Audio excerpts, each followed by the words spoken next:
আমি যোৱা খণ্ডত পাইছিলোঁ যে কি পাপৰ কি নৰক যন্ত্ৰণা, সেই গোটেইখিনি কথা শুকমুনিয়ে যেতিয়া পৰীক্ষিতক ক'লে, পিছত পৰীক্ষিতৰ মুখৰ পৰা আমি জানিব পাৰিলোঁ পৰীক্ষিতে কথাখিনি শুনি খুব ভয় পালে।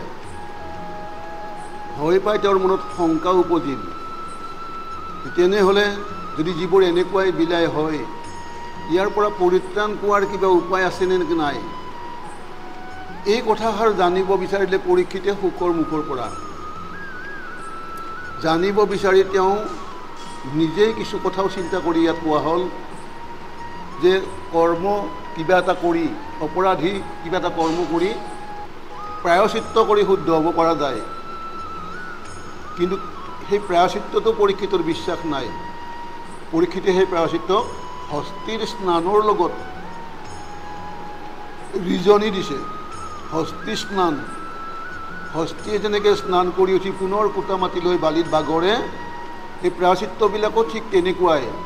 কিছুদিনৰ কাৰণে প্ৰায়শ্চিত্তই তেওঁক আঁতৰাই ৰাখে যদিও সেই কথা লাহে লাহে পাহৰি যায়, পুনৰ সেই একে কৰ্মতেই লিপ্ত হয়। গতিকে ইয়াক পৰীক্ষিতে হস্তি স্নান বুলি উল্লেখ কৰিছে। শংকা কৰিছে মনত যে পাপৰ তেনেহ'লে চিকিৎসা নাই নেকি, পাপৰ পৰা পৰিত্ৰাণ পাব পৰা ব্যৱস্থা নাই নেকি? সেই কথাষাৰে জানিব বিচাৰি ৰজা পৰীক্ষিতে শুকমুনিক প্ৰশ্ন কৰাত শুকমুনিয়ে এতিয়া পৰীক্ষিতক অতি সহজতে, অতি দুৰ্সুলভভাৱে কেনেকৈ পাপী জীৱই পৰিত্ৰাণ পাব পাৰে তাৰ ব্যৱস্থা কিছুমান ক'ব আগবাঢ়িছে। আমি সেই কথাখিনি শুনিবৰ কাৰণে এতিয়া আগবাঢ়িম। ইয়াত আজি কোৱা হৈছে যিখিনি কথা, যিখিনি দুলৰী ছন্দত কবিগুৰুৱে আমাক চিনাকি কৰি দিছে, পদখিনি আমি গাই যাওঁ আৰু পদে যেনেকৈ আমাক ক'ব বিচাৰে আমি তেনেকৈ ভাবি চাম। হৰাম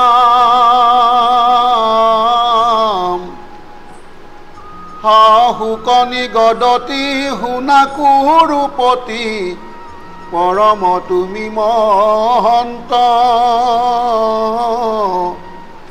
নগনি ক্ষুধাক কৃষ্ণৰ কথাত কৰিলা চিত্ত একান্ত। শুকে পৰীক্ষিতক ধন্যবাদ সূচক কথাৰে কৈছে কথাষাৰ যে হে পৰীক্ষিত, তুমি পৰম মহন্ত গুৰুক দে, মই যিখিনি সময় বা যেই কেইদিন তোমাৰ আগত মই ভাগৱত কথা ক'লোঁ, তুমি ভোগ কেনেকুৱা, পিয়াহ কেনেকুৱা এই কথাও তুমি চিন্তা কৰা নাই। কৃষ্ণৰ কথাত তোমাৰ চিত্ত এনেকুৱাকৈ একান্তভাৱে নিৱেশ কৰিলে তুমি এটাৰ পাছত এটা কৰি কৃষ্ণৰ চৰিত্ৰৰ বিষয়ে জানিবহে ইচ্ছা কৰি আছা। তুমি মহা মহন্ত পুৰুষ, তোমাক আজি শুকে পৰীক্ষিতক ধন্যবাদ দিছে এইখিনি কথাৰ কাৰণে। সহজি কথা পুছিলা তাহাৰ সিদ্ধান্ত, শুনা সাৱধান চিত্তে পাপক সমূলি গুচাইবে নপাৰে জানা কৰ্ম প্ৰায়শ্চিত্তে। তুমি যি কথা সুধিলা, মোৰ পৰা জানিব বিচাৰিলা, মই তোমাক একে আষাৰে সিদ্ধান্ত কথা ক'লোঁ। তুমি সাৱধানে শুনা কথাষাৰ যে পাপক সমূলি গুচাব পৰা জগতত কোনো প্ৰায়শ্চিত্তই নাই। পাপ কৰি উঠি পাপৰ পৰা পৰিত্ৰাণ পাবৰ, সেই জীৱটো পৰিত্ৰাণ পাবৰ কাৰণে যিটো প্ৰায়শ্চিত্ত ব্যৱস্থা আছে, এই প্ৰায়শ্চিত্তই সমূলি পাপ চিত্ত শোধন কৰিব পৰা শক্তি শাস্ত্ৰই আমাক দিয়া নাই বুলি ক'লে, নাই বুলি ক'লে।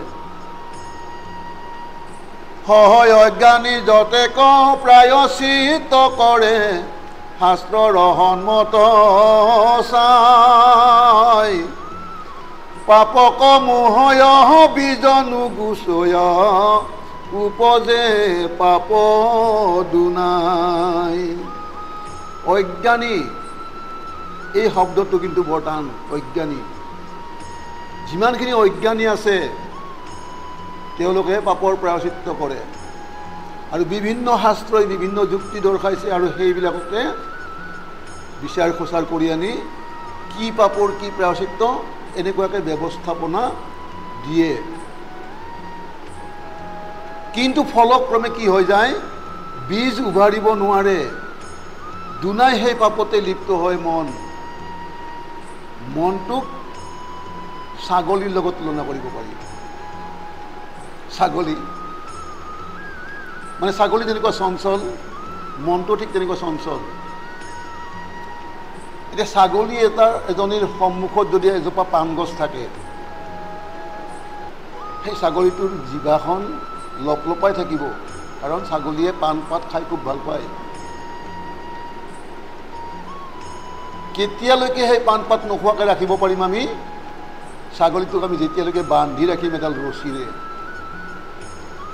ৰছীৰে বান্ধি তাক ৰাখিয়ে দিলোঁ, তাৰ মনটোৱে জানো পাণ পাত খাবৰ কাৰণে লোভটো সামৰিব পাৰিছে? নিশ্চয়কৈ পৰা নাই। তাৰ চকুৰ সন্মুখত পাণ পাত জিলিকি আছে।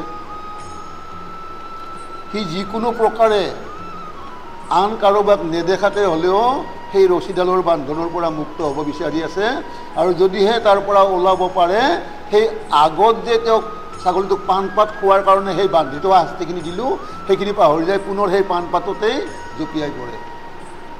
গতিকে আমাৰ মনটোও ঠিক ছাগলীৰ নিচিনা। যিমানখিনি সময় আমাক বান্ধি ধৰি ৰাখিব, সিমানখিনি সময় হয়তো আমি সেই পাপৰ প্ৰায়শ্চিত্ত বুলি সেই কৰ্মখিনি নকৰিম। কিন্তু কিমান দিন, এটা সময়তো সকলোৱে পাহৰি যাব।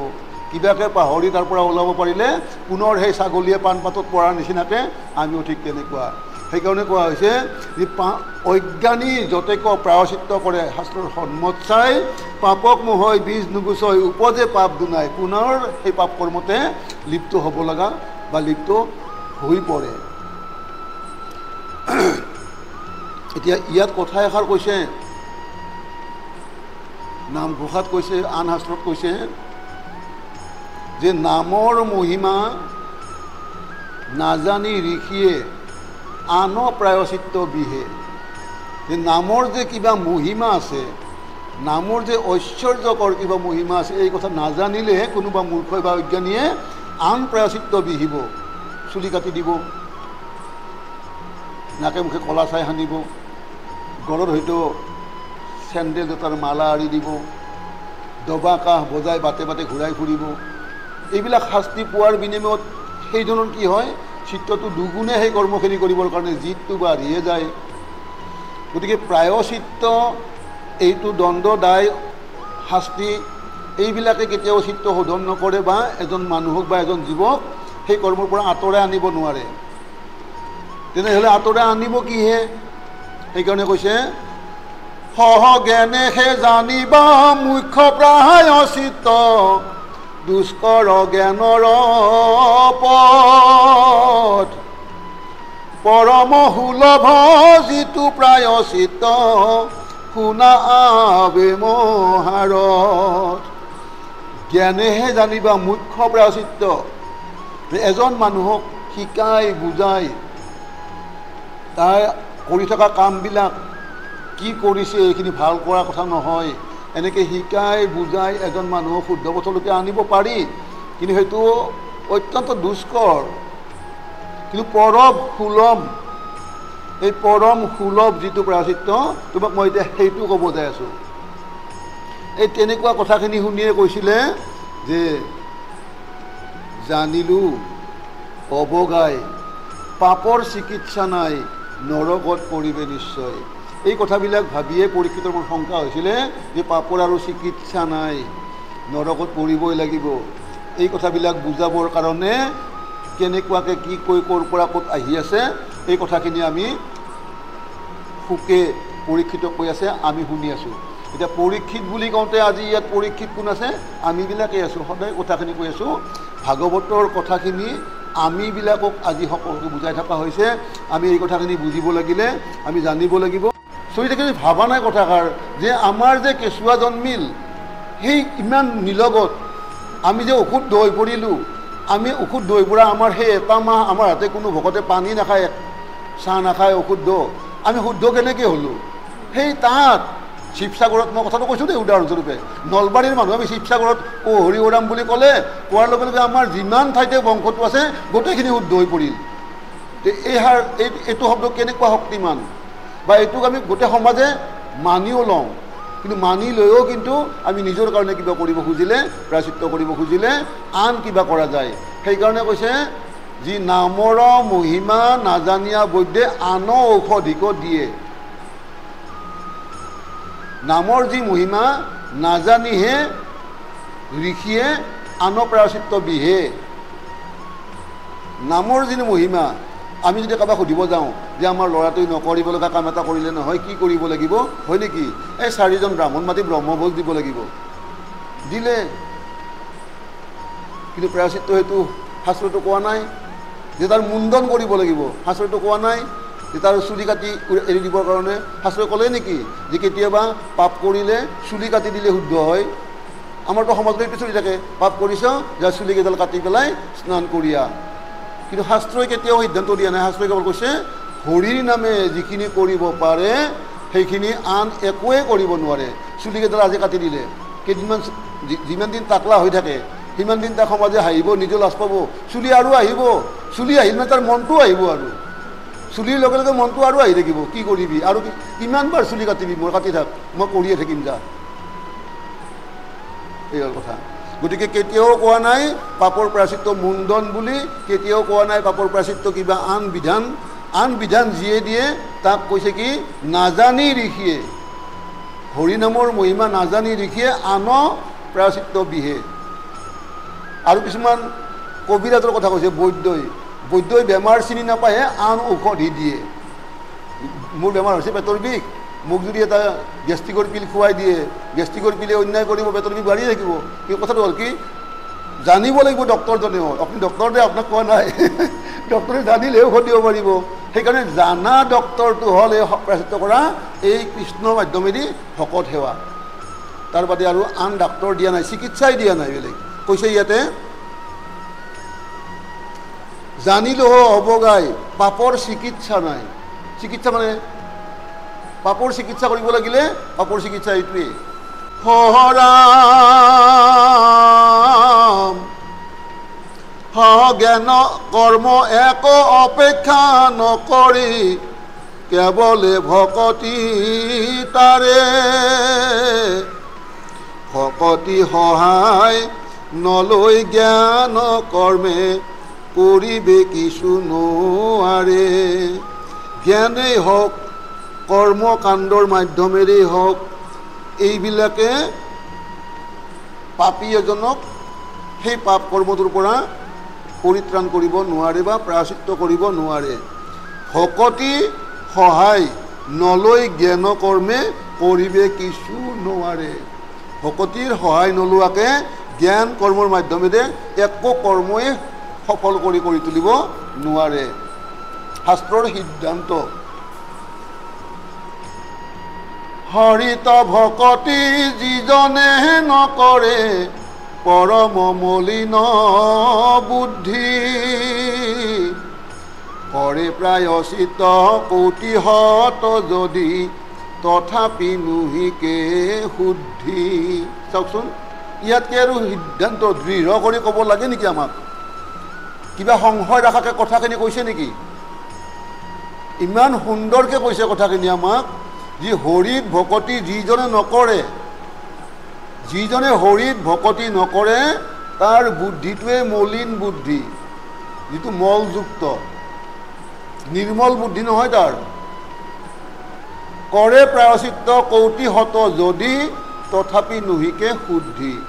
সেনেকুৱা হৰিত ভকতি নকৰাকৈ যিজন মলিন বুদ্ধিৰ ব্যক্তিয়ে শত কৌটিবাৰৰ যদি পাপৰ প্ৰায়শ্চিত্ত কৰে তথাপি শুদ্ধ হ'ব নোৱাৰে। এটা বৰ ডাঙৰ কথা ক'লে দেই ইয়াতে, ইয়াৰ পিছৰ শ্লোকটোত, যে কথাষাৰ এনেকুৱা, সহজেন সুৰা ভাণ্ড সমস্তে তীৰ্থত পখালিখে পাৱে দুখ, নুহিকে কিঞ্চিত পবিত্ৰ তথাপি হেনয় হৰি বিমুখ। এটা মদৰ বটল, নামটো ক'লোঁ মই, ইয়াত লেখা আছে যেনেকুৱা সুৰা ভাণ্ড অৰ্থাৎ মদৰ বটল এটা, তাক যদি আমি প্ৰত্যেকখন তীৰ্থত নি একবাৰ পখালি থৈ ধুই আহোঁ, কি নাম তাৰ কি হ'ব? নামটো সেই মদৰ টেকেলিয়ে হ'ব। প্ৰত্যেকখন তীৰ্থতেই যদি আমি তাক পখালোঁ, সেই পখালিব যাওঁতে আমি দুখেই পাম, তথাপি কিন্তু তাক আমি পবিত্ৰ কৰিব নোৱাৰিম। এতিয়া দ্বিতীয়টো কথা আমি এনেকৈ কওঁ, এইটো আমি পালোঁ, একবাৰ মাত্ৰ কৃষ্ণ চৰণত কৰিলে মনোনিবেশ, এতেকে সকলে ভৈল প্ৰায়চিত, গুচিল পাপ নিশেষ। এতিয়া পিছৰ ফাঁকি আমাক আৰু ক'লে কি, এই ফাঁকি কথাকে আমি এঠাইত তুলনামূলকভাৱে কৈছিলোঁ যে আমি পবিত্ৰ গংগাৰ পাৰত উপস্থিত হ'লোঁ। গংগা ভগৱন্তৰ পাদদকী বুলি কোৱা হয়, ভগৱন্তৰ চৰণ পখালি অহাৰ কাৰণে ভগৱন্তৰ পাদদকী গংগা। এই ভগৱন্তৰ পাদদকী গংগাত আমি যেতিয়া কাষত যাই থিয় হ'লোঁ, তাতে স্নান কৰিলোঁ, এই ঘৰৰ কাৰণে অলপমান পানী লৈ আহিবৰ মন যায় নহয়। এতিয়া পানীটো আনো ক'ত, হাতত বটলো নাই, বহুত ঠাইত ঘূৰি ফুৰি বটল চালোঁ, বটল নাপাওঁহে, এটা সেই মদৰ বটল পালোঁ, পাই তাতে অলপমান পানী ভৰাই লৈ গুচি আহিলোঁ। এতিয়া সেই পানীখিনি সুৰা হ'ব নেকি? পাত্ৰটো যিয়েই নহওক, পানীখিনি জানো সুৰা হ'ব? সেইখিনি পানী নিচা লাগিব জানো? নালাগে। সেইখিনি গংগাৰ জল, পবিত্ৰ গংগাৰ জল। পাত্ৰটো কি? পাত্ৰটো বেয়া, পাত্ৰৰ নামটো বেয়া, কিন্তু ভিতৰত ভৰাই লৈ অহা বস্তুখিনি কিন্তু পবিত্ৰ গংগাৰ জল। এতিয়া বাৰু সেইটো আমি নানিলোঁ, আমি এটা কাম কৰিলোঁ, এই যে বিছলেৰী লেখা থাকে, পানী খোৱা পানী মানে শুদ্ধ পানী বুলি কওঁ, বিছলেৰী লেখা থাকে, এজন মদাপীয়ে আৰু সি বটল নাপায়, সেই বিছলেৰী পানী বটলটোত তাতে মিলালে। এতিয়া বটলটো ভাল, ভিতৰৰ বস্তুখিনি জানো ভাল? দুইটাৰ গুণটো চাওকচোন। বটলটো ভাল, এইবাৰ শুদ্ধ বটল, মানুহে নমস্কাৰ কৰে সেনেকুৱা শুদ্ধ পানী, মানে বিশ্বাসত খায়। কিন্তু যদি আমি এই বটলটোৰ পানীখিনি খাওঁ কি হ'ব? গতিকে সেইকাৰণে কৈছে যে যদিহে একবাৰ ভগৱন্তৰ নামটো সোমাই দিব পৰা যায়, সি যিহৰেই নাথাকক লাগিলে এনেকুৱাকৈ পবিত্ৰ হৈ যায়, 10জনে সেই পানীখিনি মূৰত লয়। কিন্তু আনফালে শতকৌটিবাৰে কিবা কৰক লাগিলে, যদি বিছলেৰীৰ বটলৰ ভিতৰত যদি সেই বস্তুটো সোমাই থাকে, তাক কিন্তু সহজতে সাধু পুৰুষে মূৰত নলয়। ল'ব, সেনেকুৱা মানুহ আছে কিছুমান, সিহঁতে ল'ব, জিভাটো ল'ব। সেইকাৰণে কৈছে একবাৰ মাত্ৰ কৃষ্ণৰ নামৰ মাজত সোমাই যাওক, সি যিমানেই দিন থাকক তাক পবিত্ৰ কৰি তুলিব।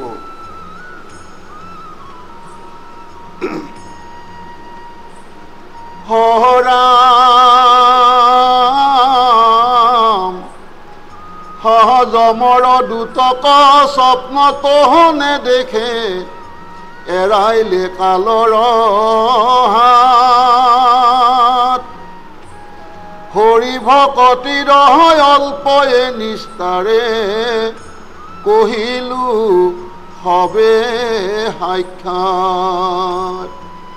যে হে ৰজা, এনেকুৱা হৰিৰ যদি একবাৰ চৰণত একান্তভাৱে শৰণাগত হয়, আশ্ৰয় লয়, তেতিয়া যমৰ দুটক তেওঁ সপোনতো নেদেখে। কালে বান্ধি দিয়া তেওঁৰ এই কালৰ যি কৰ্মৰ ফলাফল, সমস্তৰ পৰা তেওঁ হাত সাৰিব। হৰি ভকতিৰ অলপমানেই কৰক জীৱনত, সেইখিনিয়েই নিষ্ঠাৰ কৰিব। সাক্ষাৎ তোমাক মই এই কথাষাৰ, শাস্ত্ৰসাৰ কথাষাৰ তোমাক মই আজি সিদ্ধান্ত হিচাপে তোমাক মই ক'লোঁ। পৰম জ্ঞানত কৰ্মত কৰিয়া, ভকতিহে শ্ৰেষ্ঠ আতি, ভকতি কৰিলেহে পৰম পবিত্ৰ, হোৱে মহা অন্তৰ্জাতি। পৰম জ্ঞান কৰ্ম এইবিলাক সদায় আমাক বহুকেইবাৰ কথাষাৰ ক'লে যি জ্ঞানতকৈও কৰ্মতকৈও ভকতিহে অতি শ্ৰেষ্ঠ বস্তু। ভকতি কৰিলে পৰম পবিত্ৰ হোৱে মহা অন্তৰ্জাতীয়। কিন্তু আমি ভকতি নকৰোঁ কোনে? ভকতিটো সকলোৱেই কৰোঁ, কিন্তু ভকতি কাক কৰিব লাগে এইটো কিন্তু বিচাৰিব লাগিব আমি। ভকতি আমি অলপ আগতে কোৱাৰ নিচিনাকৈ আজি বোলে ল'ৰাজনৰ স্কুলত সৰস্বতী পূজা, গতিকে সিদিনা আমি ভকতি কৰিলোঁ। কাক কৰিলোঁ? দেৱী সৰস্বতীক। লাহে লাহে আহিল বছৰৰ প্ৰথম বোলে আজি গণেশ চতুৰ্থী, আজি গণেশ পূজা, সিদিনাও ভকতি কৰোঁ। কাক কৰিলোঁ? দেৱ গণেশক। আহিল পিছতে বিশ্বকৰ্মা পূজা, সিদিনাও ভকতি কৰিলোঁ। কাক কৰিলোঁ? বাবা বিশ্বকৰ্মাক। আহিল আহিনৰ মাহত দুৰ্গা পূজা, সিদিনাও ভকতি কৰিলোঁ। কাক? দেৱী দুৰ্গাক। আহিল ফাগুনৰ মাহত শিৱৰাত্ৰি, সিদিনাও ভকতি কৰিলোঁ। কাক কৰিলোঁ? বাবা ভোলানাথক। গতিকে ভকতিটো কৰিলে নহ'ব নহয়। এই ভকতি কাৰ ভকতিৰ কথা সিদ্ধান্ত দি আছে? কাক ভকতি কৰাৰ কথা কৈ আছে? একমাত্ৰ কৃষ্ণদেৱক। কিন্তু ইমানখিনি আমি শাস্ত্ৰ সদায় শুনি থাকোঁ, জানি থাকোঁ, শুনি জানিও কিন্তু আমি মানে এনেকুৱা কথা হয় যে শাস্ত্ৰ আমি সদায় শুনো। বৰ ভাল পাওঁ ভাগৱত শুনি, সৰুৰ পৰা শুনিছোঁ, মইতো 4-5 বাৰ শুনিলোঁ। শুনিলেনো হ'ব কি? মই নিজেও পঢ়োঁ, মই পঢ়িলে হ'ব কি? যদি আমি সময়ে সময়ে আমি যদি ভকতটো সলাই থাকোঁ, শাস্ত্ৰৰ সিদ্ধান্ত যদি আমি বিচাৰি নাপাওঁ, যিমান বাৰেই নকৰক লাগিলে কিয়, শাস্ত্ৰৰ সিদ্ধান্ত আমি যদি বুজি নাপাওঁ, বিচাৰি নাপাওঁ, তেতিয়াহ'লে এই ভাগৱত শাস্ত্ৰই আমাক কিবা জানো দিব? নিদিব।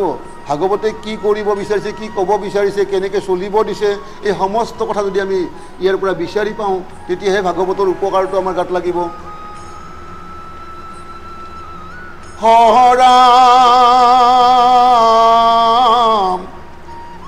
ভকতি তজত মহাগুণ আছে, কোনে কহি পাৱে সীমা। শুনা পুৰাতন কথা পৰীক্ষিত, আশ্চৰ্য আৰু মহিমা। এই ভকতিৰ যি মহা মহা গুণ আছে, সেই পৰীক্ষিত সেই গুণবিলাকৰ কথা কৈ কোনে শেষ কৰিব পাৰে? এনেকুৱা এজন ওলোৱা নাই ভকতিৰ মহিমাৰ গুণ কৈ শেষ কৰিব পাৰা। তোমাক মই এটা পুৰাতন কথা এটা তোমাক মই কওঁ, ভকতিৰ কেনেকুৱা আশ্চৰ্য মহিমা, তুমি সেই কথাটো শুনিলে নিশ্চয় বুজিব পাৰিবা। কিবা ক'ব এতিয়া এটা মানে পুৰাতন কাহিনী এটাৰ মাধ্যমেৰে এতিয়া ভকতিৰ মহিমাৰ আশ্চৰ্যকৰ যিখিনি কথা থাকে, এই কথাখিনি ক'ব আগবাঢ়িছে শুকদেৱে। ইয়াৰ কথাখিনি কোৱাৰ আগতে অলপমান লিখক গুৰুজনাৰ উপদেশ আছে, আমালৈ অলপ উপদেশ আগবঢ়াইছে। চাওঁচোন উপদেশখিনি কেনেকুৱাকৈ কিনো ক'ব বিচাৰিছে আমাক। শুনিয়ক সৰ্বজন, ভকতিহে মহাধন, আন জপ যজ্ঞ ধৰ্ম ধান্ধা, ভকতিহে নিজ মাতা, ভকতিহে গতিদাতা, জানি ভকতিক গলে বান্ধা। সৰ্বজনক উদ্দেশ্য কৰি লিখক গুৰুজনে আমাক ইয়াত ক'লে যে ভকতিহে মহাধন। আন ভকতিত বাদে যিবিলাক কৰা হয়, জপ যজ্ঞ ধৰ্ম ধান্দা, এই সমস্ত জপ তপ যজ্ঞ ধৰ্ম সমস্ত ধান্দাৰ বিষয়। ভকতিহে আমাৰ নিজৰ মাতৃস্বৰূপ, ভকতিহে আমাৰ গতিদাতা, জানি সেই ভকতিকহে গলত বান্ধা। মানে গলতে থাকে কণ্ঠ, এই গলত যাতে অনবৰত ভকতিৰ কৰিব লগা বিষয়ে যিখিনি কথা এইখিনি আমাৰ বান্ধা থাকে, এইখিনিকে আমাক উপদেশ স্বৰূপে কবি গুৰুজনাই আগবঢ়ালে। ভকতিত দিয়া মতি, ভকতিত কৰা ৰতি, ভকতিহে পৰলোকবিত, কৰিও ভকতি নিত, হেন হে ভকতি হিত, মৰণত নেৰে কদাচিত। এইটো ইমান ডাঙৰ এটা আমি প্ৰত্যেকে কম বেছি পৰিমাণে LIC কৰিব বিচাৰোঁ, লাইফ ইঞ্চুৰেঞ্চ কৰিব বিচাৰোঁ। আমি জীৱনটোৰ আমি এটা ইঞ্চুৰেঞ্চ কৰি থ'ব বিচাৰোঁ যে আমি যাতে মৰিলে আমাৰ ভাৰ্যাই যাতে এইখিনি পইচা পায়। ধৰি লোৱা হওক মই 1 কোটি টকাৰ এটা ইঞ্চুৰেঞ্চ কৰিলোঁ বা চৰকাৰী চাকৰি কৰোঁ, তাৰ ফালৰ পৰা মই 1 কোটি টকাৰ ইঞ্চুৰেঞ্চৰ কিবা এটা কোম্পানীৰ চাকৰিৰ মাধ্যমেদি মই এখন মানে পালোঁ আৰু সুবিধা এটা পালোঁ। মোৰ দেউতাই কিন্তু এই কোনোবা এখন গেলামাল দোকানৰ হয়তো চাউল দালি চেনি তেল জুখি পেলাই 2 টকা ইনকাম কৰি মোক পঢ়াই শুনাই ডাঙৰ কৰি সেই চাকৰিটো পোৱা যোগ্যৱন্ত কৰি তুলিছিলে। চাব দে কৰি তুলিছিলে। মই চাকৰিটো পালোঁ, কোম্পানীত চাকৰি কৰিলোঁ, মই বহুত দামী দৰমহা কিবা এটা পালোঁ।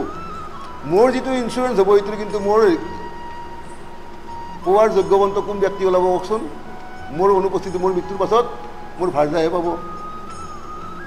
দেউতাই যে মোক ইমানখিনি কৰি ডাঙৰ কৰি জীৱনৰ LIC ৰূপে মোক গঢ়ি তুলিলে, কিন্তু মোৰ যেতিয়া LIC যোগ্যৱন্ত হৈ উঠিম তেতিয়া কিন্তু মোৰ সেই পইচাখিনি মা দেউতাই নাপায়, ভাৰ্যাই পাব। মই মৰি গ'লোঁ যেনিবা ডেকা বয়সতে, মোৰ ভাৰ্যাও ডেকা আছে, যদি 1 কোটি টকাৰ গৰাকী তেওঁ হয় আন কাৰোবাৰ লগত গুচি যাব। 1 কোটি টকাৰ মালিক হৈ আছে, আন কাৰোবাৰ গুচি গ'ল, মোৰ দেউতাই কি কৰিব? আৰু পুনৰ সেই গেলামাল দোকান যাই মাল জুখিবই লাগিব। গতিকে এইবিলাক LICৰ কিবা ভৰসা আছে নেকি? কিবা ভৰসা আছে নেকি? নহওক তেনেকুৱা, কিন্তু হ'ব, সমাজত হৈ আছে। গতিকে আমাৰ ডাঙৰ LICটো কি হ'ব লাগিব এতিয়া? যে মই যাতে মোৰ জীৱটোৰ লগতে আমাৰ গোটেই পৰিয়ালটো শুদ্ধ কৰিব পৰা ব্যৱস্থা এটা কৰিব পাৰোঁ, যাৰ বিনিময়খিনি ফলাফলখিনি সকলোৱে ভোগ কৰিব পাৰে। মই যদি হৰি ভকত হওঁ, মোৰ ওপৰে তলে বহুকেইজনক মই উদ্ধাৰ কৰিব পাৰিম। এইটো LIC আমাৰ ডাঙৰ LIC, কিন্তু এইটোৰ কাৰণে আমি মন মেলোঁ জানো কোনোবাই? 1 কৰোৰ টকাৰ LICটো কিন্তু আমাৰ সকলোৰে লক্ষ্য, কিন্তু সেই কৰোৰ টকাই যে মোৰ ঘৰখনত কেনেকুৱা কণ্ডল লগাই দিব পাৰে, এখন ঘৰক স্বৰ্গ সুখৰ পৰা নৰক যন্ত্ৰণাত দিব পাৰে, কিন্তু তাতে আমি লক্ষ্য কৰোঁ। সেইকাৰণে কৈছে যে ভকতিত দিয়ামতি, ভকতিত কৰাৰতি, ভকতিহে পৰলোকবিত্ত। এই জনমৰতো কিবা এটা হ'বই, পৰলোকতো ভকতিহে আমাৰ সম্পত্তি, লগত যাব সেইখিনি ফলাফল, আমি সেইখিনি ভোগ কৰিম। কৰিও ভকতি নিত্য, হেনহে ভকতি হিত, মৰণতো নেৰে কদাচিত। সেই ভকতি কৰিলে এজন ভকতে বোলে তেওঁৰ 21 পুৰুষলৈকে ফল মানে বিলাব পাৰে। গতিকে চাওকচোন এইটো কিমান ডাঙৰ LIC, কিন্তু আমি এইটো LICক লোকে কোনেও লক্ষ্য নকৰোঁ। কেৱল আমাৰ LIC হ'ব লাগে আমি কিমান টকা পাম, আমি মৰাৰ পাছত আমাৰ ভাৰ্যাই কিমান টকা পাব, আৰু পিতা মাতাই ডাঙৰ দীঘল কৰি ভাৰ্যাই অকলে ভোগ কৰিব, কিন্তু আমাৰ পিতা মাতা সমস্তখিনিয়ে ভোগ কৰিব পৰা এটা LIC আছে, এইটো হ'ল ভকতি। ইয়াৰ এইখিনি যদি আমি কৰোঁ, এটা বংশত যদি এজন ওলাওঁ, গোটেই বংশটোৱে ফলখিনি পায়। হহ কৃষ্ণেহে পৰম দেৱ, কৃষ্ণক কৰিও হেব, কৃষ্ণ সৰ্বদা দিয়া মতি, আছে হৃদি পদ্ম মাজে, ঈশ্বৰ কৃষ্ণ বাজে, আন কোনো দেৱে দিবে গতি। পৰম দেৱ, কাৰ কথা ক'লে পৰম দেৱ বুলি? আমাক ইয়াতে কৃষ্ণ কৰিব লাগে আমি বোলে সেৱ, কাক সেৱা কৰিব লাগে? কৃষ্ণক। সৰ্বদা দিব লাগে মতি, কাৰ চৰণত? কৃষ্ণৰ চৰণত। কিয়? কৃষ্ণহে আমাৰ হৃদয়ৰ মাজত পৰমাত্মা অংশ, জীৱ আত্মাস্বৰূপে তেওঁ আমাক ৰমণ কৰি আছে। সেই ঈশ্বৰ কৃষ্ণত বাজে, আন কোন দেৱে আমাক গতি দিব পাৰে? কোনেও নোৱাৰে। যি দেৱত কৰা আশ, তাৰো আছে মৃত্যু ত্ৰাস। আন কোনোবা দেৱক আমি আশা কৰিম, কিন্তু সেই দেৱতেও মৃত্যু ত্ৰাসত ভুগি আছে। হে প্ৰভু, আৰু দেখোন বেছি দিন মোৰ নাই। গতিকে যি দেৱত কৰা আশ, তাৰো আছে মৃত্যু ত্ৰাস। গতিকে নিজে ত্ৰাসত ভুগি থকা এজনক আমাক ইয়াত চিনাকি কৰি দিয়া নাই। আমাক চিনাকি কৰি দিলে যিজন চৈতন্য প্ৰভু ভগৱন্ত কৃষ্ণ। হ কৃষ্ণ ৰেখে হবে মায়া, ইটো ধন জন যায়া, তাকতে যি ভজি কৃষ্ণ কৃষ্ণ ভকতি বিনে আন কৰ্মে কোন জনে তৰিবেক দুৰ্ঘোৰ কলিত। এই যে জগতত দেখিছা ধন জন ভাৰ্যা পুত্ৰ, এই সমস্ত কৃষ্ণৰে মায়া। মোৰ নিজৰ ভাৰ্যা বুলি কৈ মই নিজৰ ভাৰ্যাক মই চিৰদিন ধৰি ৰাখিব নোৱাৰিম। কৃষ্ণই যিমান দিন তেওঁক ৰাখে তেওঁৰ সম্পূৰ্ণ তেওঁৰ হাতত। তেওঁ কেৱল চুইচটো অন কৰি দিলে হ'ল, অফ কৰি দিলে হ'ল, আমাৰ হাতৰ পৰা গুচি গ'ল। আমি কোনো শক্তিৰ মাধ্যমে ৰাখিব নোৱাৰোঁ। যিটো নিজৰ পুত্ৰ বুলি গৌৰৱ কৰিম, শিক্ষাই বিদ্যা ইমান ধন ধানে ইমান উন্নতি কৰিলে, সেই পুত্ৰ চলে যদিহে কৃষ্ণই চলায়।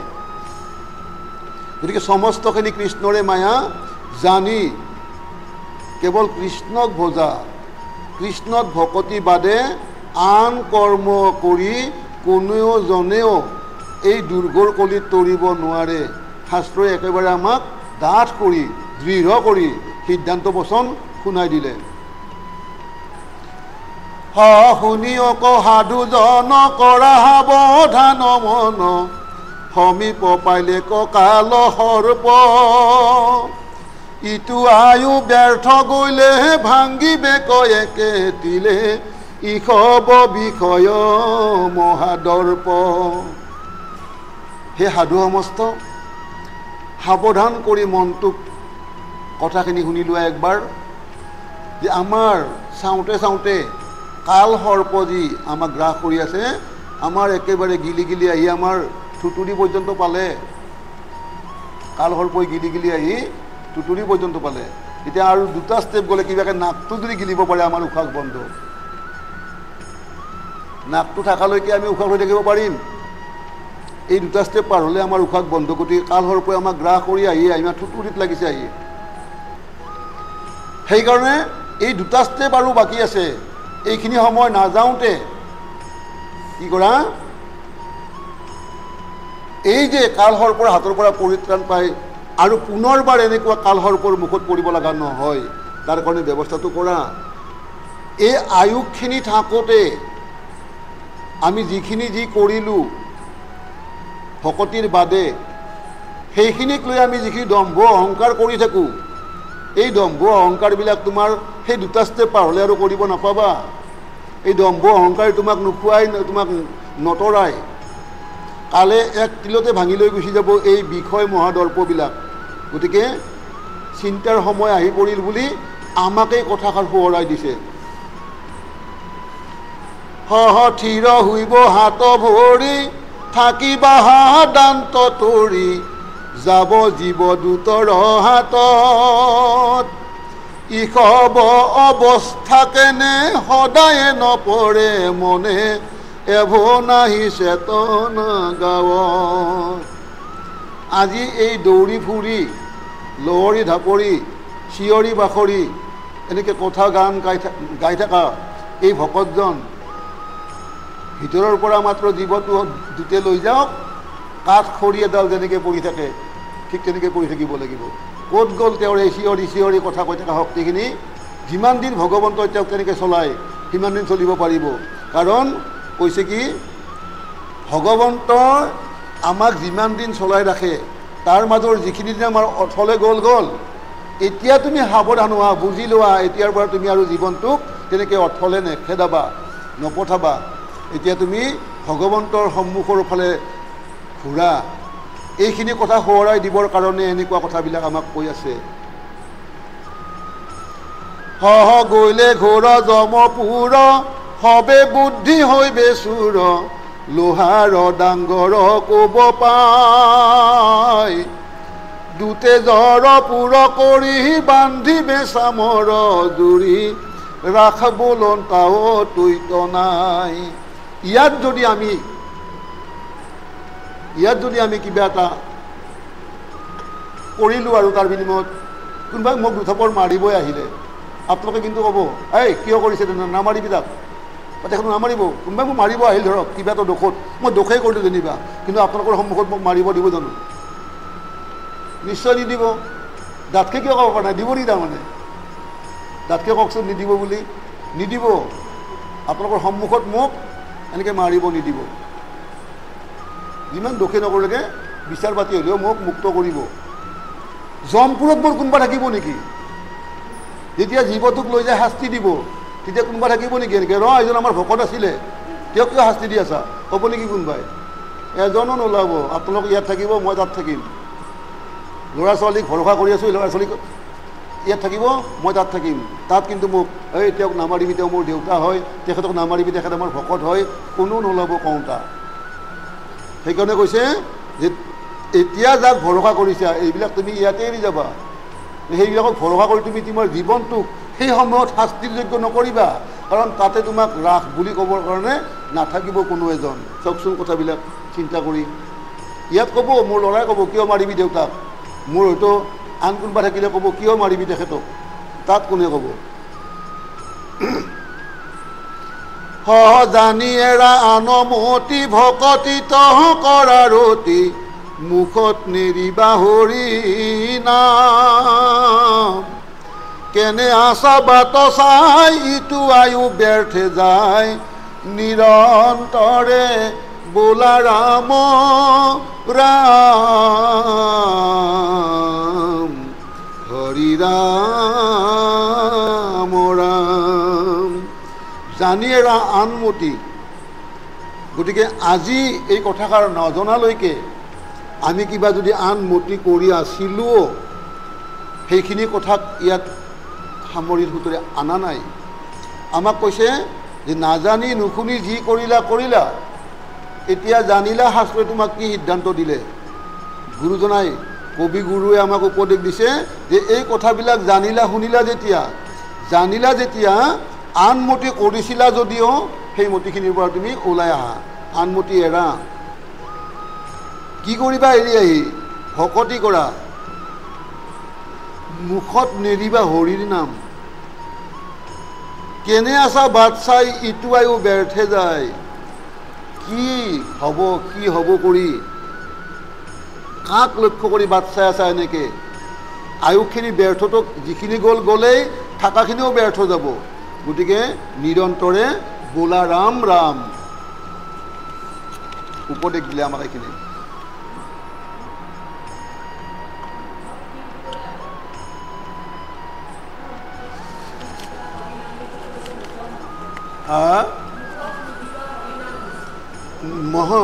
মুখত নেৰিবা হৰিনাম। হৰিনাম এৰিব মানা কৰিছে আমাক।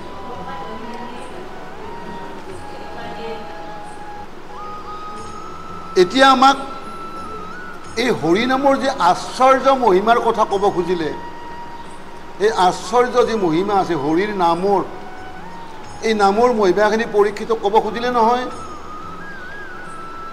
কি কয় আমি শুনোচোন। হৰিনামৰ শ্ৰেষ্ঠত্ব আৰু অজামিলৰ পূৰ্ব কথা। অজামিলৰ কাহিনী আহিব আমাৰ এতিয়াহে। হৰাম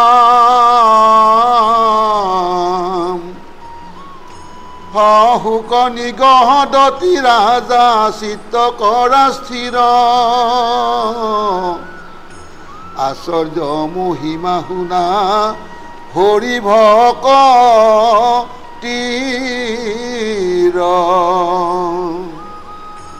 আছে যত যজ্ঞ তীৰ্থ ধৰ্ম সংসাৰৰ, জানিবা হবে হৰি নামৰ কিংকৰ। এই সুকে কথাষাৰ ক'লে পৰীক্ষিতক, ৰাজা বুলি কৈছে পৰীক্ষিতক, যে তুমি তোমাৰ চিত্তটো স্থিৰ কৰি লোৱা, চিত্তটো স্থিৰ কৰি লোৱা, আৰু নামৰ আশ্চৰ্য মহিমা, হৰি ভকতিৰ যি আশ্চৰ্য মহিমা, এই বিষয়ে তোমাক কওঁ, তুমি শুনা। এতিয়া চিত্তটো স্থিৰ কৰাটোতো শংকৰ গুৰুজনে কৈছে অতি দুৰ্লভ। কমল দল জল চিত্ত চঞ্চল। গতিকে পদুম পাতৰ পানীৰ নিচিনাকৈ চিত্তটো বোলে চঞ্চল, থিৰ নহে তিল এক তিল সময় স্থিৰ হৈ নাথাকে। এতিয়া পৰীক্ষিতকো চিত্তটো স্থিৰ কৰিব ক'লে। আজি এই ভাগৱতৰ সন্মুখত পৰীক্ষিত কোনজন? আজি কোনজন? আমিয়ে নহয় পৰীক্ষিত শুকেতো কৈ আছে ভাগৱতত শুকে কৈ থকা কথাখিনি এই হালৈ বাপজনাই কৈ আছে তেওঁতো নিজে ক'ব পৰা নাই আকৌ শুকে কোৱা কথাখিনি হালৈ বাপজনাৰ মুখেৰে শুকে কৈ আছে পৰীক্ষিত আমিয়ে গতিকে আমাকতো চিত্তটো থিৰ কৰিব ক'লে চিত্ত থিৰ কেনেকৈ কৰিম এতিয়া পদুম পাতৰ পানীৰ নিচিনাকৈ চিত্তটো বোলে অতি চঞ্চল কিন্তু চিত্ত চঞ্চল চিত্তক স্থিৰ কৰিব এটাই উপায় এইটো হৰিৰ নামত যদি আমি একান্তভাৱে সোমাই যাব পাৰোঁ চিত্তটো কিন্তু আমাৰ আন জেগাত নাযায় ইয়াতে থাকিব চিত্তটো কিন্তু আমি কিমান সোমাব পাৰিছোঁ এই শব্দটো আমাক লাগিব কিমানখিনি আমি ইয়াৰ ভিতৰত সোমাই যাব পাৰিছোঁ আমাৰ চিত্তটো তেতিয়াহে অস্থিৰ হ'ব যদি আমি সামৰি দিওঁ ৰাম এক জেগাত বহি আছিলোঁ চিত্তটো যদি আমি সঁচাকৈ সোমাইছোঁ ইয়াৰ ভিতৰত আমি এই ভগৱন্তৰ কথা কৈ থাকোঁতে চিত্তটোৱে আমাৰ কিন্তু আন চিন্তা নকৰে কিন্তু যদি সঁচাকৈ সোমোৱা নাই অভিনয় কৰিছোঁ তেতিয়া চিত্তটো আমাৰ বেলেগত থাকিব দেহটো ইয়াত থাকিব সোমাব লাগিব এটাই উপায় সেইকাৰণে কৈছে পৰীক্ষিত ধন্যবাদ তুমি এই কেইদিন তুমি ভাগৱত শুনিলা তোমাৰ ভোগ কি পিয়াহ কি তোমাৰ মুখেৰে একবাৰো উচ্চাৰণ নহ'ল কেৱল কৃষ্ণৰ কথা শুনি থাকিব তোমাৰ মন তাৰমানে চিত্তটো তাতেই সোমাই আছে আৰু কিবা কাৰণ যদি ওলাই যাবও খোজে সাৱধান কৰি দিয়ে নহয় সেই পৰীক্ষিত সাৱধানে শুনা এই সাৱধানে শুনাবৰ কথাটো কিয় কয় যে চিত্তটো যাতে ইয়াত থাকে ইয়াত থাকিবৰ কাৰণে সেইটোৱে হ'ল আচল ঔষধটোৱে হ'ল ভগৱন্তৰ নাম আৰু ভগৱন্তৰ নামৰ বিষয়ে কৈ আছে আমাক নামৰ মহিমাৰ বিষয়ে কৈ আছে আমাক আমি আগতে কৈছোঁ একদিন যে আমি যদি আইনা এখনৰ সন্মুখত থিয় হওঁ আমাৰ নিজৰ প্ৰতিবিম্ব আমি আইনাখনত দেখা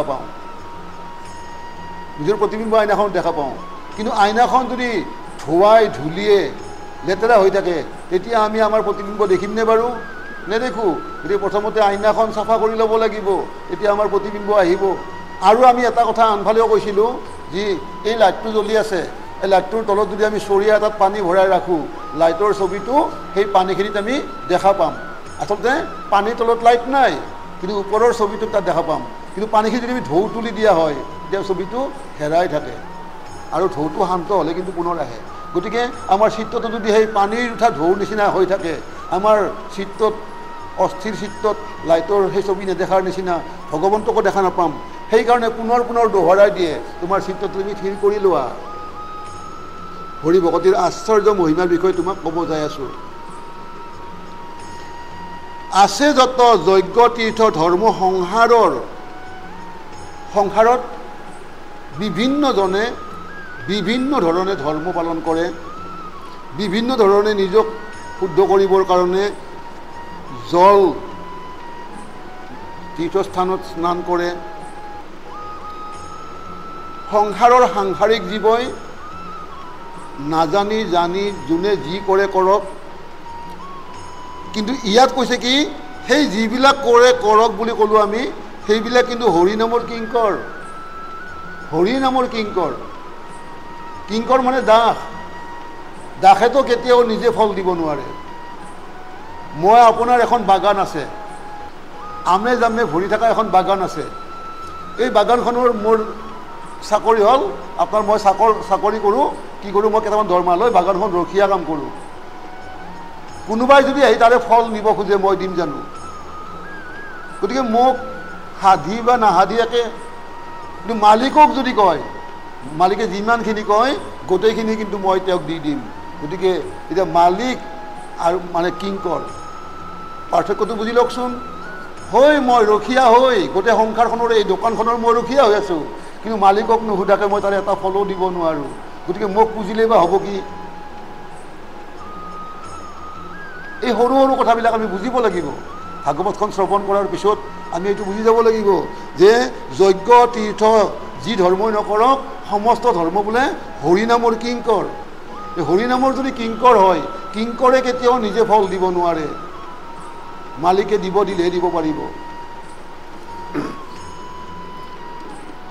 পুণ্য অৰণ্যত হৰি নাম মহাসিংহ পলাই পাপ হস্তি যেন শুনি তাৰ ৰিংগ হৰি নামে খেদাৱে পাপৰ পুৰি নাই কৃষ্ণ বিমুখত হবে হোৱে একঠাই।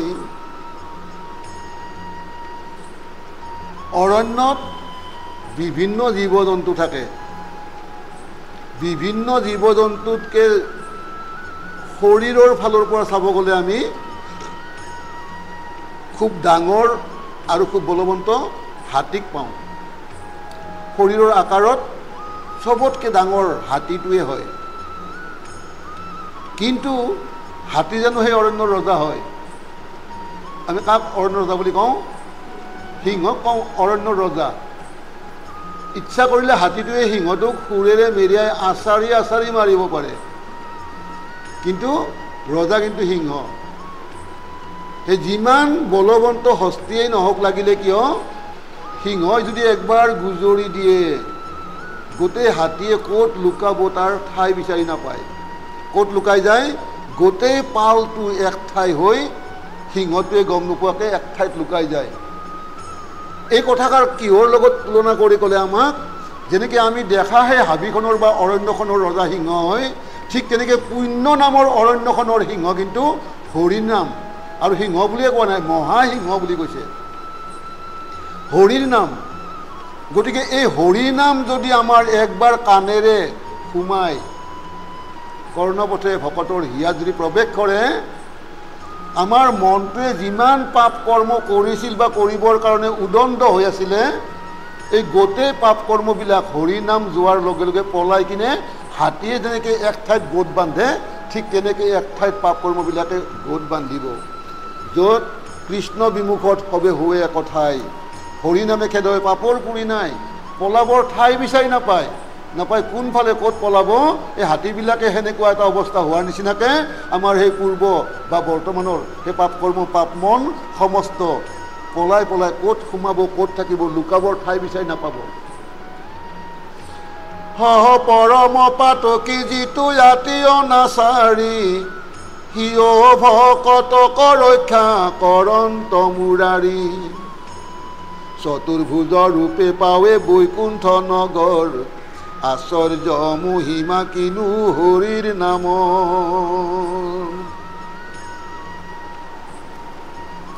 এতিয়া আনফালে এষাৰ কথা আমাক এনেকৈ ক'ব খুজিলে পদে, যে পৰম পাতকী অতি অনাচাৰী, সিও ভকতক ৰক্ষা কৰন্ত মুৰাৰী।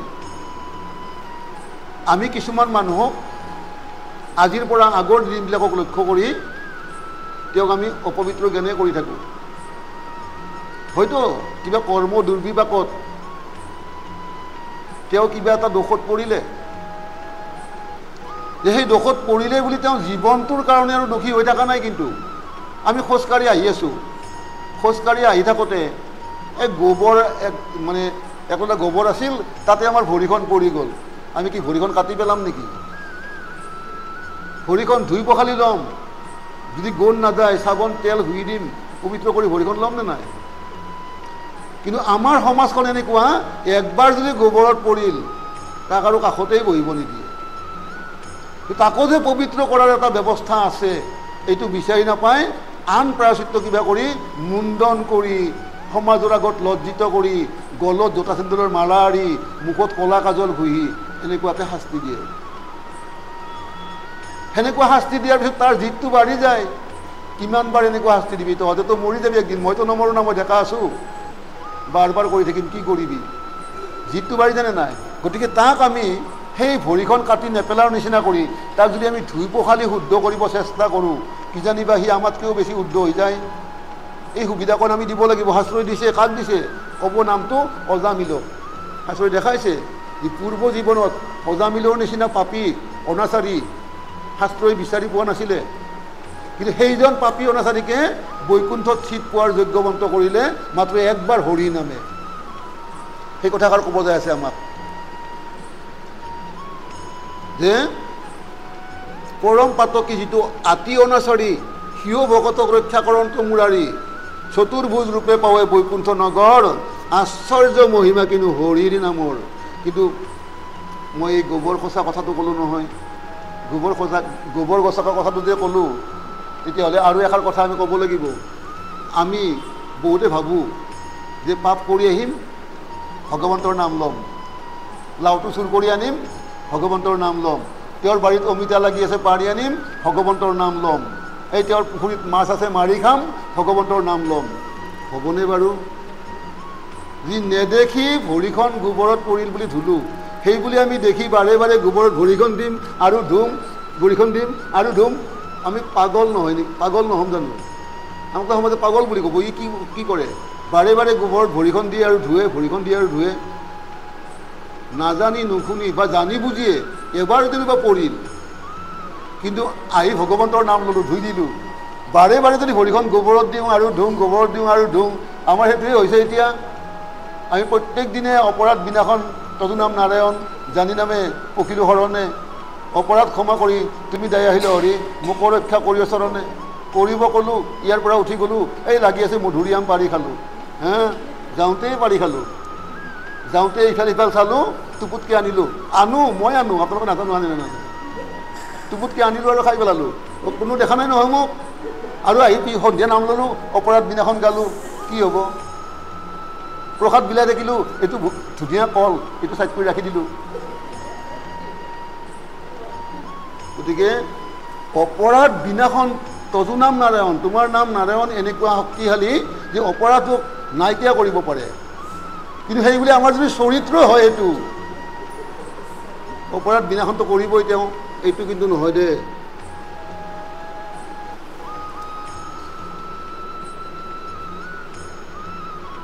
হৰাম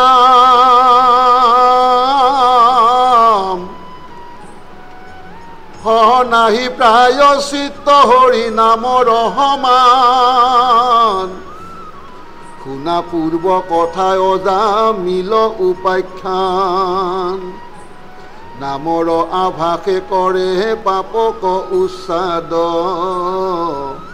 শুনা বিষ্ণু দূত যম দূতৰ সম্বাদ।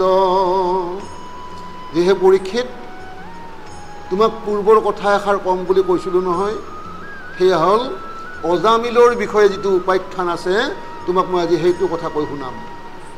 সেই অজামিল কেনেকৈ নামৰ আভাস মাত্ৰ কৰিছিলে আৰু তাতেই পূৰ্বতে কৰি অহা সমস্ত পাপৰ উচ্ছন্ন কৰিব পাৰিছিলে। আৰু সেই অজামিল উপাখ্যানতে তোমাক যমৰ দূত আৰু বিষ্ণুদূতৰ মাজত যিখিনি কাজিয়া লাগিছিল, সেই বিষয়ে তুমি জানিব পাৰিবা। শুনাচোন কথাষাৰ। কনৌজ পুৰত এক ব্ৰাহ্মণ আছিল, আতিহি অনাচাৰ দ্বিজ নাম অজামিল, পৰম বেশ্যাৰ পতি পতিত পাপিষ্ঠ, কৰিলে ক মহন্তক অনেক অনিষ্ট। যে কনৌজপুৰ নামৰ এখন ঠাইত এজন ব্ৰাহ্মণ আছিল,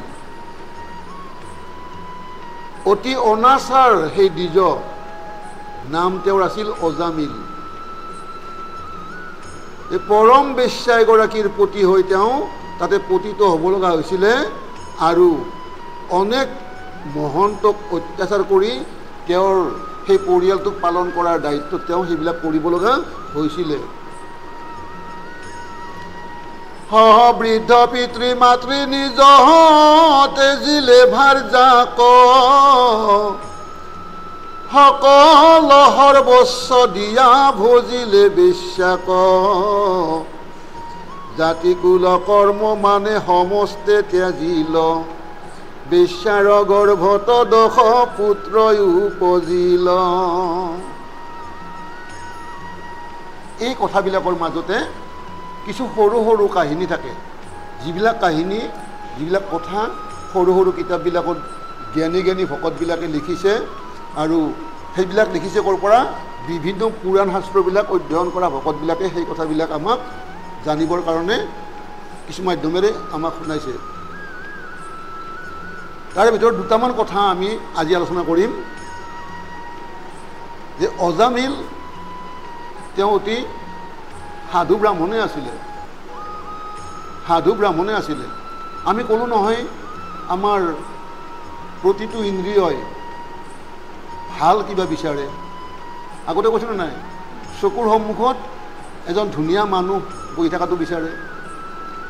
যদি দাঁতে কাণে নাকে যদি এজন কেনেবা কুৰূপা মানুহ এগৰাকী বহি থাকে বা কুৰূপ মানুহ, আমাৰ চকুৱে কিন্তু চাব নিবিচাৰে। চকুবিলাক বৰ বদমাছ।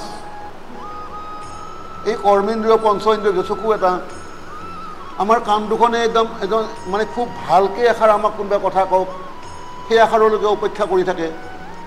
বেয়া কথা যদি কিবা কয় কাণ নাপাতে। ঠিক তেনেকুৱা এই কৰ্মেন্দ্ৰিয়বিলাক আমাৰ অনবৰত কিবা ভালৰ পিছত ঘূৰি ফুৰে। কি ভাল? যিয়ে জীৱটোক ভাল কৰিব সেই ভাল নহয়, যিয়ে সুখত ভাল কিবা এটা কৰিব, ইন্দ্ৰিয়ৰ যিটো সুখ, সেই সুখত ভাল কিবা এটা পাব বুলি সেই সুখটো বিচাৰিয়ে সংসাৰত ভাল কিবা বিচাৰি ফুৰে। তেনেকুৱা সাধু অজামিল পিছত কিয় অসাধু হ'ল? যে বাপেক তেওঁৰ ব্ৰাহ্মণ পৰিয়ালৰ ল'ৰাটো তেওঁ, বাপেকে পূজা পাৰ্বণ এইবিলাক কৰে, নিজে কি কৰে, ফুল তুলসী যিখিনি দৰকাৰ এইখিনি সংগ্ৰহ কৰি আনি দিয়ে। ক'ৰ্টৰ পৰা ফুল তুলসী যিখিনি লাগে আৰু পূজাৰ দ্ৰব্য, ডেকা বয়সৰ পুতেক তেওঁ সেইখিনি আনি দিয়ে। বাপেকে পূজা কৰে, তেওঁ কাষত বহি বাপেকৰ লগতে তেওঁ সেই পূজাৰ অংশীদাৰ হয়। একদিন বাপেকে পূজা কৰিব, তাক ক'লে বাবা ফুল লৈ আহ। সি ফুল বিচাৰি বিচাৰি বহু দূৰ যাওঁতে এখন অৰণ্যৰ মাজত এটা জুপুৰি গৃহত এজনী যুৱতী, অসতী যুৱতী এগৰাকীয়ে পৰপুৰুষৰ লগত কেলি কৰি থকা দেখিলে। সাধাৰণতে ডেকা বয়সৰ টাননিত সিও সেইটো ঘৰত প্ৰৱেশ কৰিলে, যাক আমি আমাৰ সমাজৰ ভাষাত বেশ্যালয় বুলি কওঁ। তাত প্ৰৱেশ কৰিলে। আগৰ পুৰুষ গুচি গ'ল, বুদ্ধিয়ক পুৰুষ। ই বয়সৰ ভুলে হওক বা বুদ্ধিৰ ভুলে হওক, ই তাতে বজি থাকিব লগা হ'ল। সেই যুৱতীৰ ধুনীয়া কথাত, আমি কওঁ নহয় কাণে এষাৰ ধুনীয়া কথা শুনিব বিচাৰে, মোহ লগা মৰম লগা তেওঁৰ যিখিনি কথা, এই কথা বতৰাই সেই ডেকাজনক যিখিনি মোহিত কৰি তুলিলে, সি পাহৰি গ'ল বাপেকে যে পূজাৰ কাৰণে ফুল দিব পঠাইছিল বা বাপেকে যে পূজাৰ কাৰণে ৰখি আছে, পাহৰি গ'ল, তাতেই থাকি গ'ল।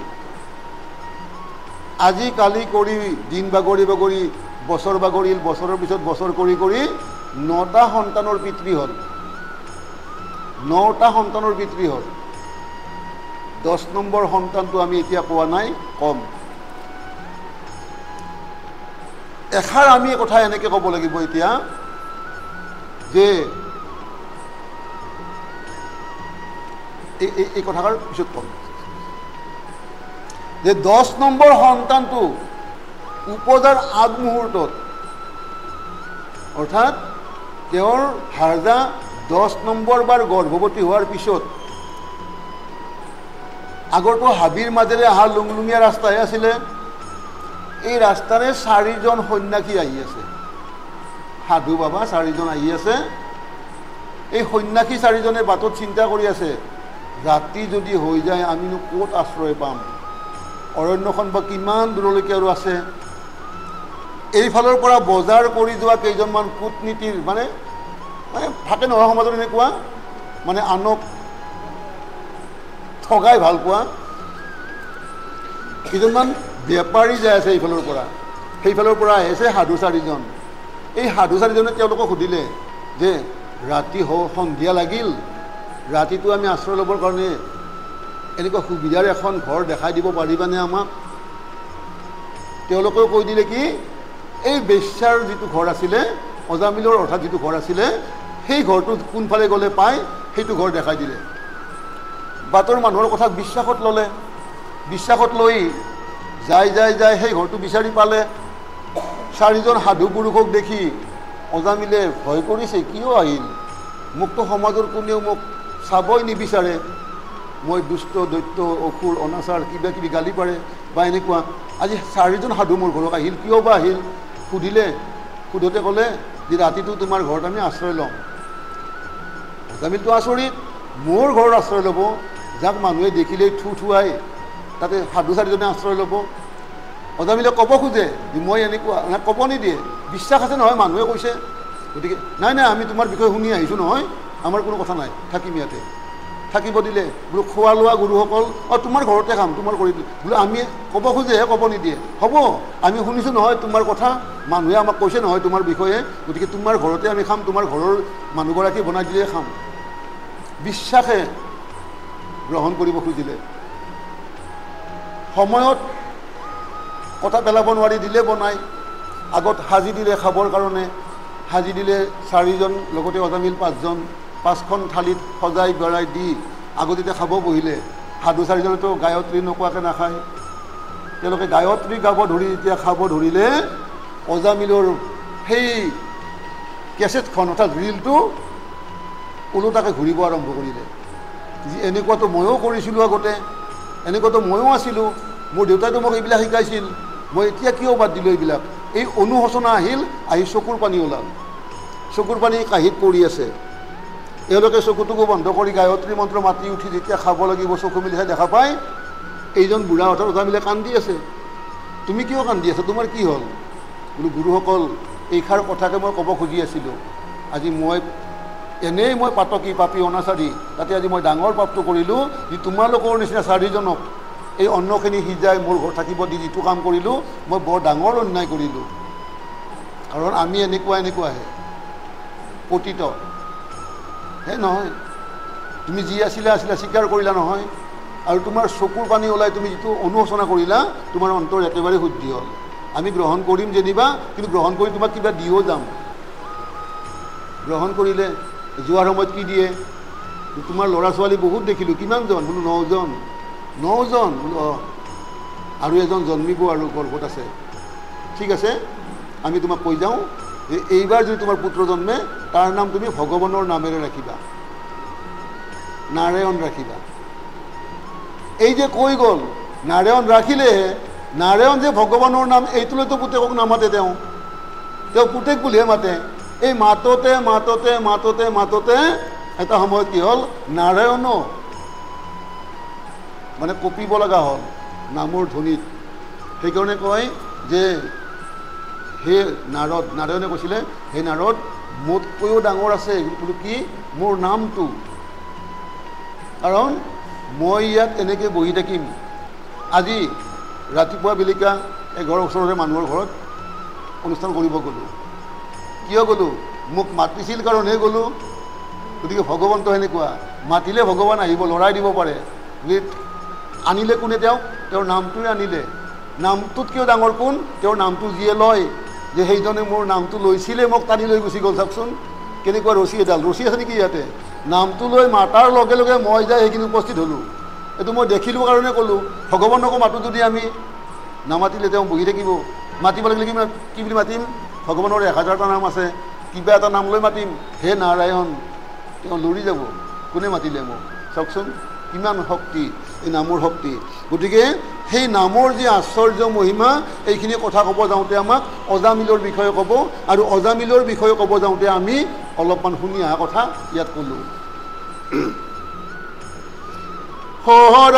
হৰাম বৃদ্ধ পিতৃ মাতৃ নিজ তেজিলে ভাৰজাক সকলো সৰ্বস্ব দিয়া ভজিলে বেশ্যাক জাতি কুল কৰ্ম মানে সমস্তে তেজিল বেশ্যাৰ গৰ্ভত দশ পুত্ৰ উপজিল এই বৃদ্ধ পিতৃ মাতৃ তেওঁ সমস্তকে পাহৰি গ'ল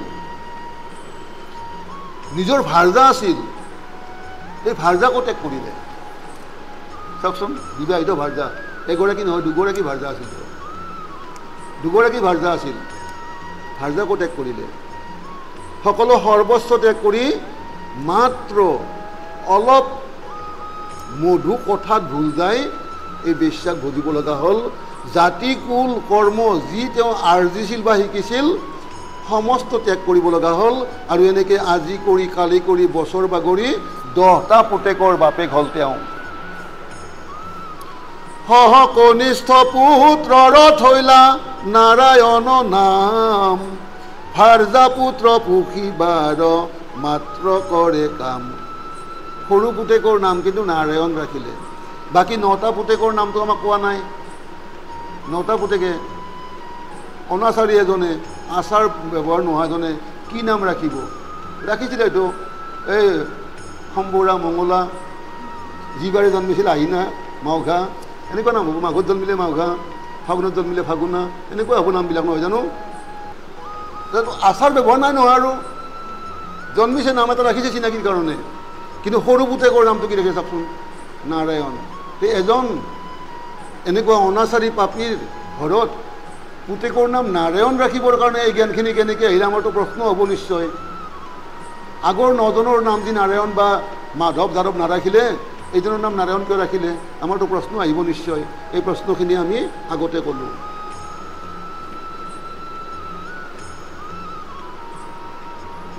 হৰাম খেলে যোৱা পাখা মিছা মাতে অহংকাৰী চুৰি কৰি দেই ডকা মনুষ্যক মাৰি গতিকে জুৱা খেলে পাখা খেলে মিছা কথাৰে মিছা মাতে আৰু চুৰ কৰে ডকাইতি কৰে মাৰ ধৰ কৰে মুঠতে টকা লাগে ভাৰ্জাই যদি ক'ব অৰ্থাৎ বেশ্যা ভাৰ্জাগৰাকীয়ে যদি ক'ব আজি কিন্তু এইখিনি বস্তু নোহোৱাকৈ ঘৰত নাহিবা সেইখিনি বস্তু যিকোনো প্ৰকাৰে কাৰোবাক মাৰ ধৰ কৰি হ'লেও লৈ আহিব হাতত গতিকে ভাৰ্জাই বেশ্যা ভাৰ্জাগৰাকীয়ে যেনেকৈ তেওঁক ক'ব বিচাৰে বা যেনেকৈ কয় এই কাঠৰ পুতলাৰ নিচিনাকৈ তেওঁ তেনেকুৱাকৈ কৰিব যায় নিজৰ কি কৰিলে এইখিনি অৱস্থা সহস্ত্ৰী বধ ব্ৰহ্মবধ একোৱে নচাৱে তাইক মাত্ৰ পোষে আনি যত বিত্ত পাৱে যিদিনা নপাৱে ধন বেশ্যা পাৰে গালি থাকে সৰ্বদায়ে দ্বিজ তাইৰ আজ্ঞা পালি চাওকচোন কেনেকুৱাত পৰিণত হ'ল টোপোলাক টোপোলাই কিবা লৈ যাওক ধুনীয়া মৰম আদৰ কৰিব ক'ৰ পৰা আনিছা এইখিনি আনিবৰ কাৰণে তুমি ক'ত পইচা পালা এনেকৈতো নুসুধে ক'ত পালা ইমান পইচা এই বস্তুখিনি আনিবৰ কাৰণে নালাগে তেওঁক ক'ব লাগে আনা তুমি যেনেকৈ আনা যিদিনা কিবা নিব নোৱাৰে সেইদিনা গালি পাৰে আজি সুধা হাতখন লৈ আহিছা আজি খাবি নহয় কি খাৱ আজি দৰ্জা বন্ধ কৰি ৰাখিম তেতিয়া সেই ডকাইতি কৰিব যায় সদায় সেই তাইৰে আজ্ঞা পালন কৰি থাকে পৰিণতিত কি ঘটিল সহতাই ভৈল তপ জপ যজ্ঞ তীৰ্থ ধ্যান সপনত বেশ্যা বিনে নিচিন্তই আন হেন পাপ নাহিকে দি যত নিখিজিল দুষ্টাৰ প্ৰসংগে নষ্ট হৈলা অজামিল গতিকে এইগৰাকীয়ে সেই অজামিলৰ কাৰণে তপ জপ যজ্ঞ তীৰ্থ ধ্যান সমস্ত হৈ পৰিল তেওঁৱেই টোপনি যোৱাৰ আগততো তেওঁক দেখাই পায় টোপনি গ'লে সপোনতো তেওঁকে দেখা পায় গতিকে আন একো চিন্তাই নাই মনত এনেকুৱা কিবা এটা পাপ নকৰিলে যিটো পাপ তেওঁৰ সিদ্ধ নহ'ল কেৱল মনটো দুষ্ট আৰু দুষ্টৰ সংগ আৰু এইবিলাক কৰি কৰি কেৱল ভৰণ পোষণ দিছে এই তাই বুলি কৈছে শব্দটো আমি বাৰ বাৰ এটা শব্দ নকওঁ বেশ্যা শব্দটোৰ বাৰ বাৰ কিমান কৈ থাকিব এই তাই গতিকে এতিয়া আমাক এই কথাষাৰৰ পৰা আমাৰ ইয়াত অজামিল যুৱক আছিলতো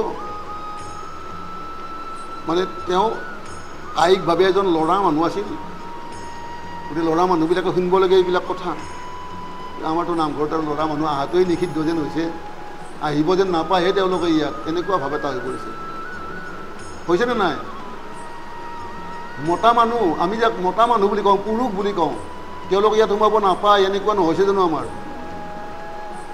এই দবাটো কোবালে গম পাব চাহ খাবৰ হৈছে আৰু আহিল এইটো উচিত নেকি আপোনালোকে আপোনালোকৰ মানুহবিলাকক যদি এইখিনি নিশিকায় আপোনালোকে শিকি থাকিও লাভ নাই সঁচা কথা কৈছোঁ দে কথাষাৰ অলপ টানকৈ লাগিল গাত কথাষাৰ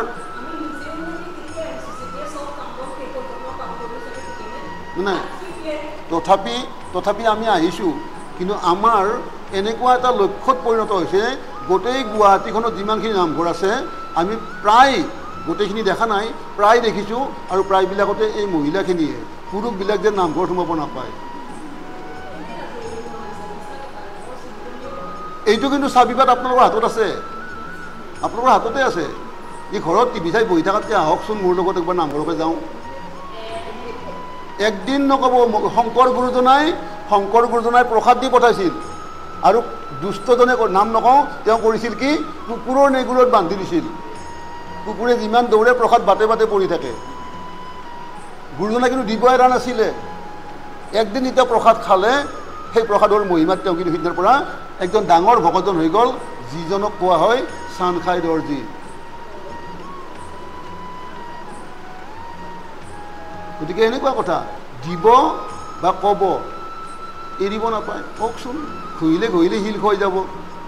কিন্তু আমাৰ কি হয় বা এনেকুৱা হৈছে, মই সমাজখন বুজি নাপাওঁ যে পুৰুষ যেন নামঘৰত সোমাবই নাপায়, চোৱা যাব নামঘৰটো, এনেকুৱা লাগিছে মনত নাপায়। এতিয়া মই কিয় ক'লোঁ কথাষাৰ, অজামিল এজন পুৰুষ আছিলে আৰু পুৰুষ চৰিত্ৰক ইয়াত প্ৰাধান্য দি কথাখিনি কোৱা হৈছে, যি এজন পুৰুষে ক'ত মোহিত হয়, এজন পুৰুষে নিজৰ পিতৃ মাতৃ ভাৰ্যা ভগ্নীক কেনেকৈ ত্যাগ কৰিব পাৰে এগৰাকী মাইকী মানুহৰ চলাই কথাত। গতিকে আমি যদি এইখিনি শাস্ত্ৰৰ মাধ্যমেদি শিকি লওঁ, কিজানিবা আমিও যদি সেই পৰিৱেশত পৰোঁ, যদি মুক্ত হৈ আহিব পাৰিম, তেতিয়াহ'লে শিকিলেহে মুক্ত হৈ আহিব পাৰিম। এতিয়া সৰ্বকালৰ সৰ্বপুৰুষ, শ্ৰেষ্ঠ পুৰুষ কাক প্ৰতিপন্ন কৰিছে? আমাৰ শ্ৰীৰামচন্দ্ৰক। ৰামচন্দ্ৰ ভগৱতৰ অৱতাৰ কাৰণে কৰা নাই, শাস্ত্ৰৰ মাধ্যমেদি ৰামচন্দ্ৰৰ যিখিনি আমাক দেখাইছে তাৰ কাৰণে কৰিছে। যে বাপেকক কেনেকুৱা ভক্তি কৰিছিল তেওঁ, বাপেকৰ এক সত্য কথা ৰাখিব যায়, তেওঁ 14 বছৰ বনবাস খাটিছিলে। আজি ল'ৰা আমি খাটিম নেকি? তোক কোনে কৈছিলে এনেকুৱা কৰিবৰ কাৰণে? তই 4গৰাকী বিয়া পাতিবি আৰু 4গৰাকী ঘৈণীক কিবা 4টা কথা কবি, মই তোৰ পুত্ৰ হৈ পালি থাকিম নেকি? মোৰ যেনেকৈ মোৰ নকৰোঁ, মই এনেকৈ ক'ম। ৰামে তেনেকৈ নক'লে। বাপেকৰ এক কথা আৰু সেই কথা পুতেকে ৰাখিব লাগিব, নহ'লে বাপেকৰ পৰিত্ৰাণ নাই। গতিকে তেওঁ 14 বছৰ বনবাস খাটিলে। এইটো হ'ল এজন পুত্ৰ হিচাপে, এজন পুত্ৰই এজন পিতৃক কৰিব লগা যিখিনি আমাক দেখালে ৰামচন্দ্ৰই। স্বামী হিচাপেও তেওঁ কি কৰিলে চাওক, স্বামী হিচাপে তেওঁ কি কৰিলে, যে যেতিয়া তেওঁ অৰণ্যত জুপুৰি গৃহ সাজি আছিলে, লক্ষ্মণ থাকে নিলগত পহৰা দি, কিবা ৰাক্ষস আহিব নেকি, তেওঁ পহৰাদাৰ। সীতা থাকে ঘৰৰ ভিতৰত, কিবা হয়তো খোৱা ব্যৱস্থা কৰিবা, 3টা মানুহ ভিতৰত থাকে। ৰাম থাকে এক ঠাইত টোপকা মাৰি বহি, এনেকৈ কিনো কৰিব, 14 বছৰ কি কৰিব আৰু, কাম বন নাই। আহিল না এজনী যুৱতী আহিল, সুন্দৰী যুৱতী, নাম যাৰ শূৰ্পণখা। শূৰ্পণখাৰ ৰাক্ষসী, কিন্তু অভিনয় কৰি তেওঁ সুন্দৰী হৈ আহিল। আহি কি কামনা কৰিলে, আলিংগন কামনা কৰিলে ৰামচন্দ্ৰৰ।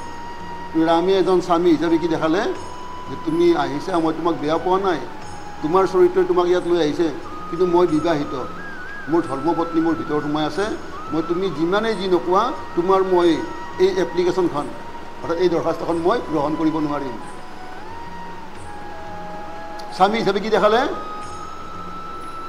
স্বামী হিচাপে কি দেখালে, যিমানেই মোহিত ৰূপত কিবা মোহিনী কোনোবা নাহক কিয়, মোৰ যিগৰাকী ধৰ্ম ভাৰ্যা সেইগৰাকী মোৰ কাৰণে, আৰু সমাজত আন যিমানেই নাথাকক তুমি বেলেগ কিবা ব্যৱস্থা কৰা, কিন্তু মই নোৱাৰিম, মই ভগৱন্ত বা ধৰ্মক বিশ্বাস কৰি ধৰ্মপত্নী গ্ৰহণ কৰিছোঁ নহয়, এইটো মোৰ সম্ভৱৰ বাহিৰত। ইচ্ছা কৰি তুমি লক্ষ্মণৰ তাত যোৱা, লক্ষ্মণক কিয় দেখাই দিলে? দাদা হয় তেওঁ, দাদাৰ ধৰ্ম কিয় পালন নকৰিলে? বাপেকৰ পুতেকৰ কৰিলে, গিৰিয়েক ঘৈণীয়েকৰ কৰিলে, দাদা ভাইৰ কিয় নকৰিলে? লক্ষ্মণ দেখাই দিলে যে তেওঁ জানে লক্ষ্মণ কিমান থিৰ, মই যদি লক্ষ্মণক নিজে একো নকওঁ, লক্ষ্মণে একো নকৰে, আৰু মই যদি মৰিবও কওঁ, এতিয়া মৰিব। গতিকে সেইকাৰণে সেই বিশ্বাসত কৈছিলে। গতিকে দাদা হিচাপে তেওঁৰ এটা বিশ্বাস আছে, তেওঁ ভায়েকক কেনেকৈ শাসন কৰিব লাগে, পালন কৰিব লাগে জানে, যিমানেই যি নাযাওক তেওঁ মোক নুসুধাকৈ একো নকৰে। গতিকে নাক কাণ কাটি পঠাই দিলে। এইবিলাক যি আমাক দেখাইছিলে, কিন্তু আজি সেইখন অৰণ্যত সীতা, ৰাম, লক্ষ্মণ আৰু শূৰ্পণখাৰ বাদে কিন্তু আন কোনো নাছিল। আমি কিন্তু সীতাক দুৱাৰ মাৰি চলোঁ হয়, আৰু শূৰ্পণখাৰ দৰে যুৱতীক লৈ ক'ৰবাত পলাই গুচি গ'লোঁ হয়। মোৰ তই যেনেকৈ মোৰ বনৰ মাজত, তোতকৈ বহুত ধুনীয়া পাইছোঁ মই, হয়নে নাই? সেইকাৰণে সৰ্বকালৰ সৰ্বশ্ৰেষ্ঠ যিটো উপাধি পাইছে ৰামচন্দ্ৰই, অৱতাৰ বুলি নহয়, তেওঁৰ ব্যৱহাৰ, তেওঁৰ আচাৰ যিখিনি আমাক দেখাইছে সমাজত, সেইখিনিক লৈ। কিন্তু অজামিলে কি কৰিলে? ফুল আনিব গৈছিলে, যাওঁতে তাতে মোহিত হৈ থাকিল সমস্তকে নিজৰ দুগৰাকীকে বিবাহিত ভাৰ্যাকো পৰিত্যাগ কৰিলে বৃদ্ধ পিতৃ মাতৃকো পৰিত্যাগ কৰিলে এইখিনি কথা শুনিব লাগিছিল কোনে আমাৰ ডেকা সমাজে মই কাক কৈ আছোঁ এই বুঢ়া বুঢ়া তিৰোতাকেইগৰাকীমানক হে এই হৈছে আমাৰ সমাজ ব্যৱস্থা আপুনিতো আপোনাৰ ল'ৰাক তেনেকৈ ভাঙি পাতি ক'ব নোৱাৰে শাস্ত্ৰই যেনেকৈ ক'ব কোৱাটো সম্ভৱ নহয় শাস্ত্ৰই যেনেকৈ ক'ব সেনেকৈ ল'ৰাকতো মাকে বাপেকে ক'ব নোৱাৰে সহৰাম সহজাতিত ব্ৰাহ্মণ হিতু কৰ্মত চাণ্ডাল ভাৰ্যা পুত্ৰ পোষণতে অনেক গৈল কাল হৈল অষ্টাধিক আশী বৰিষ প্ৰমাণ বৃদ্ধ বয়সত তাৰ নুপজিল জ্ঞান জাতিত ব্ৰাহ্মণ জন্মসূত্ৰে তেওঁ ব্ৰাহ্মণে আছিলে কিন্তু কৰ্ম কৰিলে কি তেওঁ চাণ্ডালৰ যোগ্য চাণ্ডালেও নকৰা কৰ্ম তেওঁ কৰিলে ভাৰ্যা পুত্ৰক পুহিবৰ কাৰণে তেওঁ সময়খিনি পাৰ কৰিলে হৈল অষ্টাধিক আশী বৰিষ প্ৰমাণ 88 ইয়াৰ্ছ হ'ল তেওঁৰ 88 বছৰ হ'ল অৰ্থাৎ 80ত কৰি অষ্ট অধিক 88 বছৰ বয়স হ'ল সেনেকুৱা বয়সতো তেওঁৰ কিন্তু জ্ঞান নুপজিল সহৰাম আৰু এক কৰ্ম কৰিবে সৈক্য নাই কনিষ্ঠ পুত্ৰক মাত্ৰ থাকে উমলাই প্ৰাণত অধিক হিতু পুত্ৰ নাৰায়ণ মিলে সুখ শুনি তাৰ মধুৰ বচন যে আৰু এই 88 বছৰ বয়সত সেই ডকাইতি চুৰি মাৰ ধৰ বা কিবা এনেকুৱা কৰ্ম কৰিবৰ তেওঁৰ শক্তি নাই কি কৰে সৰু পুতেক তাকে কলাত লৈ তাকে উমলাই বহি থাকে আৰু গছৰ মূঢ়া এটাত প্ৰাণতকৈও অধিক সৰু পুত্ৰক তেওঁ বেছি মৰম কৰে কাৰণ ডাঙৰ পুতেকবিলাকে এতিয়া কিবা ক'লেই দাবী ধমকি দিয়ে খুৱাব নোৱাৰা জন্ম দিছিলি মোৰ যেনেকৈ মোৰ কিবা কিনি কৈ এনেকুৱা কথা আহি পৰে কাৰণ অনাচাৰী গৃহত তাতকৈ ভালকৈ শুনিব আগতে কৈছে সেইখন গৃহই অনাচাৰী সেনেকুৱা অনাচাৰী গৃহত তাতকৈ ভাল কিবা আশা কৰিব পাৰি নেকি এতিয়া সৰু পুতেকৰ মাতটো থুনুক থানাক গালি পাৰিব পৰা হোৱা নাই গতিকে সৰু পুতেককে আগত লৈ বহি থাকে বা তাৰ লগতে খেলি থাকে আৰু সেই 90 বছৰীয়া বুঢ়াজন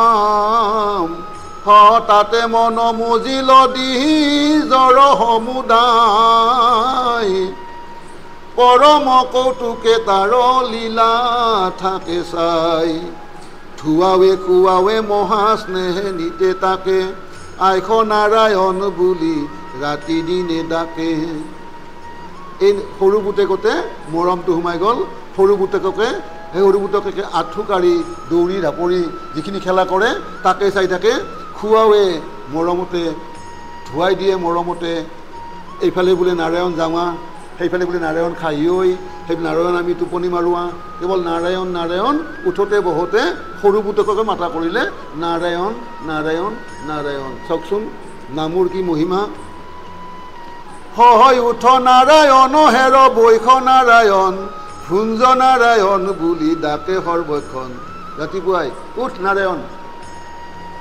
ৰাতিপুৱাল খা নাৰায়ণ এইখিনি খা ৰাতি বোলে টোপনি মাৰোঁ কেৱল উঠ নাৰায়ণ খা নাৰায়ণ বহ নাৰায়ণ এনেকুৱা অৱস্থা এটা পৰিল বুঢ়া সেই 90 বছৰীয়া অজামিলৰ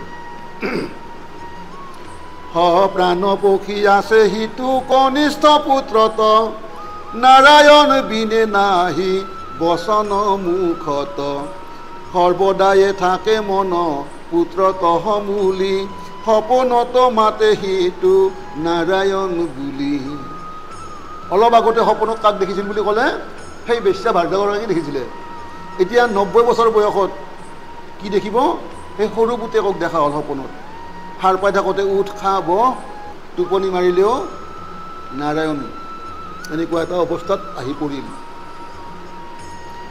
হে ৰাম ক্ষণে ক্ষণে মন তাৰ তনয়ত পৰে সপনে হচিতে নাৰায়ণ নাম স্মৰে সপোনতো নাৰায়ণক মাতে চাওকচোন ইমান ডাঙৰ ভকত আমি নিজকে ভকত বুলি কওঁ, আপোনালোকে আমাক ভকত স্বীকৃতি দিয়ে। আমি সাৰ পাই থাকোঁতেও নাৰায়ণ বুলি ক'ব সময় নাপাওঁ, সকলোতো বেলেগ কথা।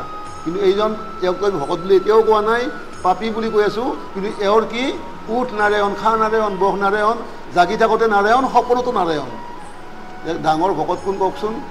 এই আমি যে আগতে কৈছিলোঁ মদৰ বটল আৰু বিছলেৰীৰ বটল, এই কথাষাৰ আহিল নে এতিয়া? এতিয়া বটলটো তেওঁৰ মদৰ, শৰীৰটো পাপী শৰীৰ, যাক আমি দেখিলে অজামিল বুলি ক'ম। কিন্তু ভিতৰত কি সোমাল? গংগাৰ জল। কিন্তু ভালে হ'লো যেনিবা, মই ভাল বটল, বিছলেৰীৰ বটল, মোৰ যদি ভিতৰত সোমাই বেয়া বস্তুখিনি, কোনটো সমাজে গ্ৰহণ কৰিব? এই কথাখিনি ভৈল সিটো পুত্ৰ তবিহি প্ৰৰয়াস কতি, নজানিল আয়ু আশী ভৈল সমাপতি। এই পুতেকৰ মৰমত যিখিনি তেওঁৰ আশকতি বাঢ়ি গ'ল, সেইখিনিতে লাগি থাকোঁতে তেওঁ গমেই নাপালে তেওঁৰ যে আয়ুস শেষ। নীলে ক বয়স পুত্ৰ স্নেহে আলে জালে, বিফলে জনম গৈল পালে অন্তকালে। ইয়াত আমাৰ এটা সুবিধা পালোঁ, সামৰি দিব, সময়ো আমাক সামৰিব কৈছে, গতিকে আমি সামৰি দিম ইয়াত যে এই অজামিলে আগৰ বয়সখিনি বা এই বৃদ্ধ বয়সখিনি সেই আলে জালে পাৰ কৰা বুলি ক'লে। আলে জালে পাৰ কৰিলেও কিন্তু পিছৰ কথাখিনি কিন্তু আলে জালে খেদোৱা নাই, যিখিনি কথা তেওঁক কামত লাগিব। গতিকে এনেকুৱা কৰি থাকোঁতে তেওঁৰ বয়স শেষ হ'ল, অন্তকালত আহি তেওঁ উপস্থিত হ'ল। আমিও ইয়াতে পদটো সামৰি দিলোঁ। অহা বৃহস্পতিবাৰলৈ আমি ৰাখিলোঁ কি? বিষ্ণুদূতৰ প্ৰশ্নত যমদূতৰ ধৰ্মলক্ষণ আৰু অজামিলৰ পাপ কথন। এইখিনি কথা আমি অহা বৃহস্পতিবাৰে, অহা সোমবাৰে আমি আলোচনা কৰিম।